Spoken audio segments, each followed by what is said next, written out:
Host, क्या हाल है pawn team. आज हम लोरी वेलो के काले केस की जांच कर रहे हैं। कई रहस्यमयी मौतों, कयामत के डर और 2 गुमशुदा बच्चों से भरे इस अविश्वसनीय केस में 46 साल की मां लोरी वेलो ने पूरे देश में 6 महीने से अधिक समय तक सुर्खियां बटोरी हैं। सितंबर 2019 में इडाहो के अधिकारियों ने 7 साल के जोशुआ जे वेलो और 17 साल की टाइली रयान की गुमशुदगी की जांच शुरू की।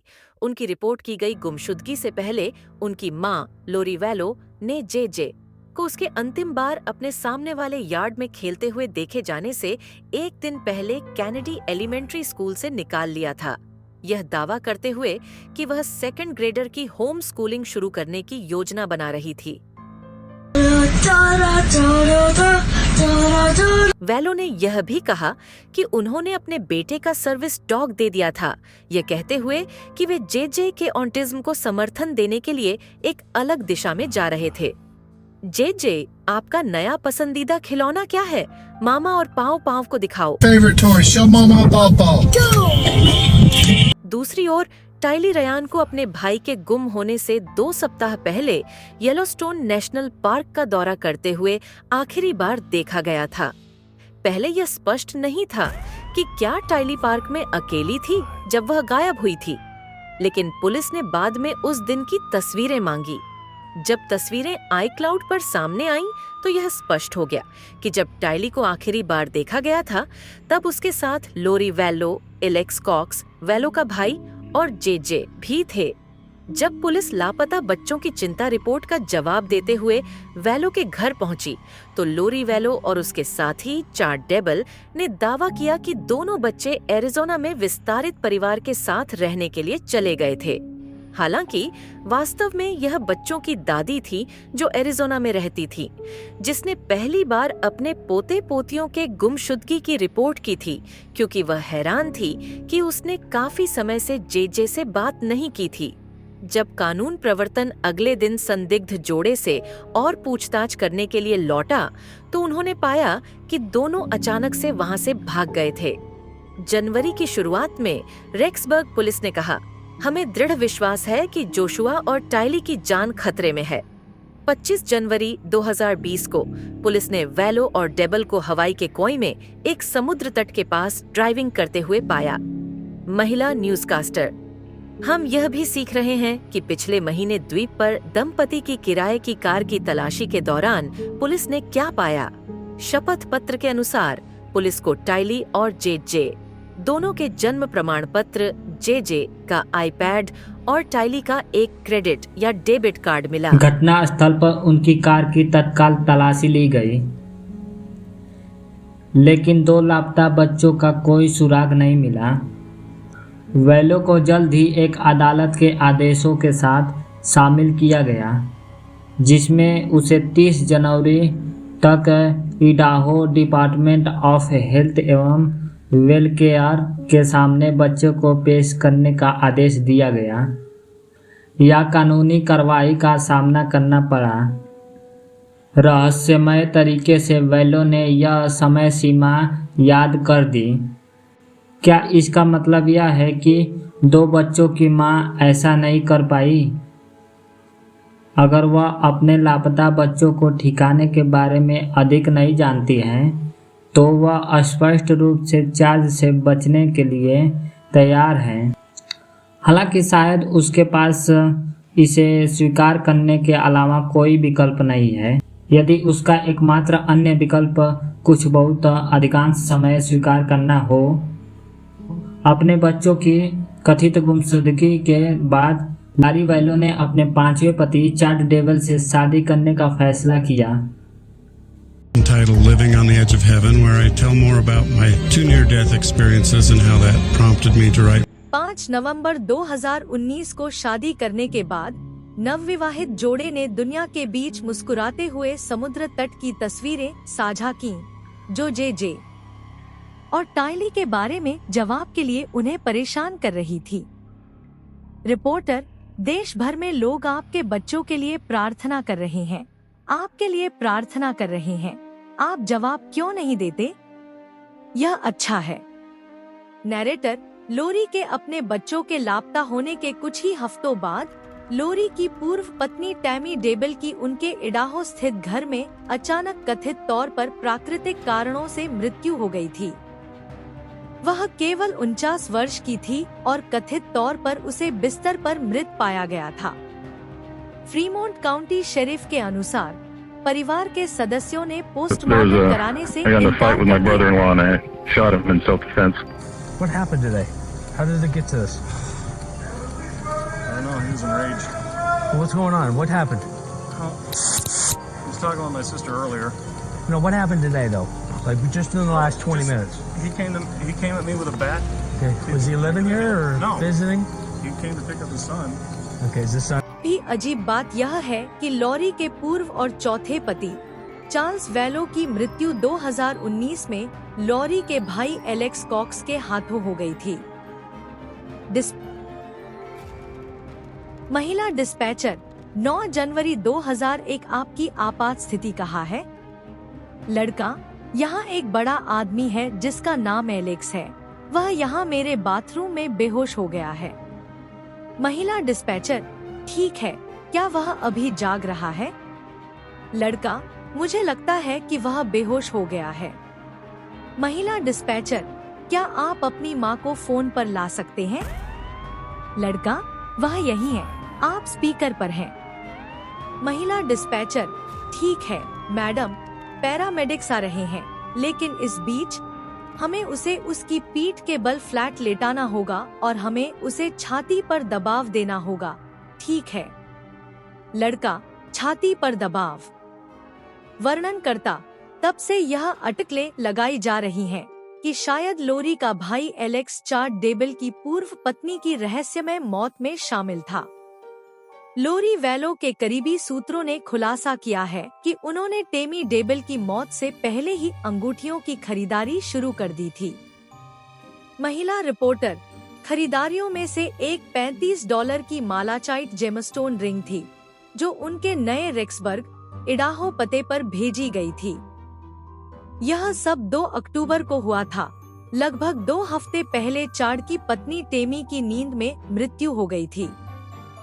एलेक्स कॉक्स और टेमी डेबल दोनों की मौतों की जांच चल रही है और पोस्टमार्टम रिपोर्ट अभी तक जारी नहीं की गई है। इसके अलावा अधिकारियों को पता चला कि लोरी वेलो ने सेल्फ स्टोरेज प्लस में 10x10 यूनिट के लिए $53 प्रति माह का किराया समझौता किया था। कंपनी ने सुरक्षा कैमरा फुटेज जारी किया, जिसमें लोरी वेलो और उसके भाई एलेक्स कॉक्स के समान दिखने वाला एक व्यक्ति उस इकाई का दौरा करते हुए दिखाया गया। अक्टूबर में 9 बार और नवंबर में 1 बार। पुरुष न्यूज़कास्टर वहां एक आदमी के साथ, जो उसके भाई एलेक्स कॉक्स जैसा दिखता है। उसके ट्रक को महीने के दौरान कई बार कैमरे पर देखा गया। वर्णनकर्ता, दोनों ने बंदूक के मामलों सहित सामान को इकाई के अंदर और बाहर ले जाया। कॉक्स को अकेले उस इकाई में जाते हुए भी देखा गया था। पुलिस ने तुरंत इकाई पर तलाशी वारंट जारी किया और अंदर उन्हें साइकिल, एक स्कूटर, सर्दियों के कपड़े, जेजे और टाइली की तस्वीरों वाला एक फोटो एल्बम, खेल का सामान, जेजे के आद्याक्षरों वाला एक बैग और कोल्बी रयान नाम की जर्सी मिली, जो लोरी का सबसे बड़ा बेटा है, जो 23 साल का है। कोल्बी रयान ने अलग अलग दिल दहला देने वाले YouTube वीडियो की एक श्रृंखला के माध्यम से अपनी मां और जनता से अपील की है, जिनमें से एक का शीर्षक मां है और इसमें कोल्बी अपनी मां से इस दुःस्वप्न को समाप्त करने के लिए कुछ भी जानने का अनुरोध कर रहा है। मैं चाहता हूं कि आप इसे समाप्त करें। You to end this. I want you to end it. For everybody. For the kids. For yourself. For all of us. This can end. So please. बच्चों के लिए, अपने लिए, हम सब के लिए यह समाप्त हो सकता है, कृपया। वर्णनकर्ता, अविश्वास में कोल्बी ने कहा कि टाइली और जेजे के लापता होने के बाद से सब कुछ अलग है और वह चाहता है कि सब कुछ समाप्त हो जाए। फरवरी की शुरुआत में इडाहो पुलिस ने रिपोर्ट दी कि टाइली का सेल फोन वेलो और डेबल के पास मिला, और इसका इस्तेमाल 17 वर्षीय के लापता होने के बाद किया गया था। अक्टूबर में टायली के गायब होने के 1 महीने बाद टायली के फोन से एक परिवार के सदस्य को 2 छोटे वैमो भुगतान किए गए और 25 अक्टूबर को फोन से एक चिंतित मित्र को एक टेक्स्ट भेजा गया था। हाय, तुम लोगों की भी याद आती है। रिपोर्ट के अनुसार उस मित्र ने उस टेक्स्ट के संदिग्ध पाया। जैसे जैसे पुलिस बिखरे हुए सुरागों का पीछा करती रही, उन्होंने लोरी वैलो की भतीजी मालिनी पॉलोस्की के बारे में पता लगाया। पॉलोस्की अपने बच्चों की कस्टडी के लिए अपने पूर्व पति ब्रांडोन के साथ अक्टूबर 2019 में एक कस्टडी लड़ाई में उलझी हुई थी। ब्रांडो ने अदालत के दस्तावेजों में आरोप लगाया कि उसकी पूर्व पत्नी को टायली और जेजे के ठिकाने के बारे में जानकारी थी, लेकिन वह कानून प्रवर्तक के साथ सहयोग करने के लिए तैयार नहीं थी। ब्रांडो ने यह भी दावा किया कि पोलोस्की के पास उसे मारने के लिए $1 मिलियन के कारण थे, क्योंकि वह इस पॉलिसी को नकद में बदलने की उम्मीद कर रही थी ताकि पंथ कल्ट को समर्थन किया जा सके। लापता बच्चों की जांच के दौरान इसी तरह की पंथ चर्चा फिर से उभर आई। यह लोरी वैलो के 5वें और वर्तमान पति थे। चार्ल्स डेवेल से जुड़ी प्रतीत होती है। डेवेल और उसकी पूर्व पत्नी टमी जो अब दिव्यांग हैं,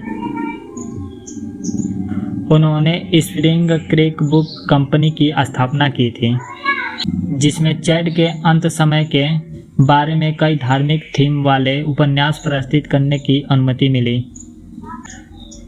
इसने अधिकारियों और जनता को यह सोचने पर मजबूर कर दिया कि क्या लोरी वैलो की पंथ जैसी समुदाय में उलझ गई थी जो उसके बच्चों के गायब होने के लिए जिम्मेदार था। लोरी को तब से इराक में प्रस्थापित कर दिया गया ताकि वह अपने 2 बच्चों के गायब होने से संबंधित आरोपों का सामना कर सके। लेकिन जैसे जैसे समय बीतता रहा, अधिक से अधिक परेशान करने वाले विवरण सामने आ रहे थे। ब्रांडोन के अनुसार लोरी को लगता था कि उसके बच्चे पोसेस्ड हैं और वे ज़ॉम्बीज हैं। अदालत के दस्तावेज के अनुसार ज़ॉम्बीज को ऐसा मानव शरीर के रूप में वर्णित किया गया है जिनकी मूल आत्माओं को उनके बलपूर्वक निकाल दिया गया है और वे या तो किसी राक्षस, एक विलगित आत्मा या कीड़े या स्लग द्वारा प्रेतवधित हो गए हैं। अब चलिए सिद्धांतों पर आते हैं, जहाँ 2 लापता बच्चों के बारे में पहला और सबसे दुर्भाग्यपूर्ण सिद्धांत लोरी वैलो की ओर एक बहुत ही हत्यारी उंगली का इशारा करता है।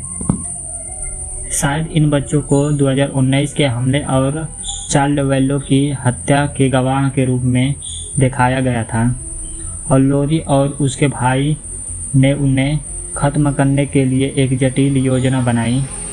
अगर टायली को येलो स्टोन नेशनल पार्क के प्रवेश द्वार पर आखिरी बार देखा गया था, तो शायद खोजों को इस स्थान पर संकीर्ण कर देना चाहिए ताकि जेजे और टायली दोनों के शरीर को खोजा जा सके। एक दूसरा सिद्धांत यह है कि दोनों बच्चों को किसी अनजाने स्थान पर रखा जाता है, शायद स्वेच्छा से भी।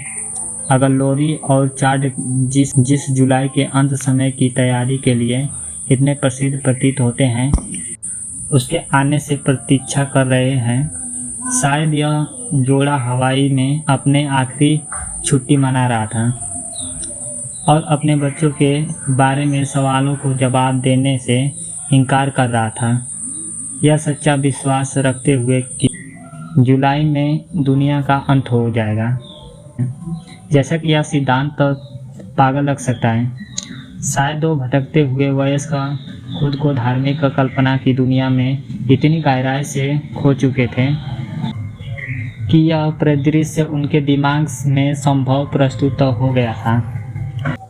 7 जुलाई तक बच्चों के ठिकानों के बारे में कुछ जवाब उन दोनों से मिल सकता है।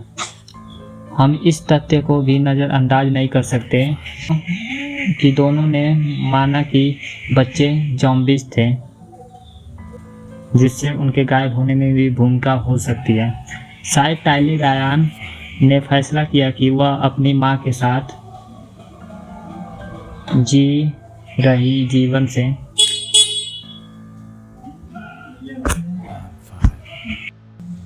शायद टाइली रायन ने फैसला किया कि वह अपने मां के साथ जी रहे जीवन से भागने में सुरक्षित रहेगी। शायद 17 वर्ष ने अपने और अपने छोटे भाई जेजे की रक्षा करने के लिए भागने का साधन ढूंढा और अपनी खुद की गुमशुदगी के कुछ हफ्ते बाद वह उसे लेने गए।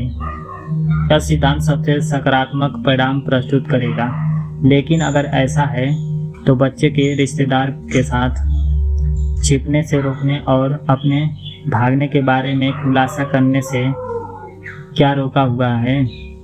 तो यदि वीडियो आपको पसंद आया हो तो चैनल को लाइक, सब्सक्राइब एंड शेयर करें। तो मिलते हैं अगले वीडियो में, तब तक के लिए धन्यवाद।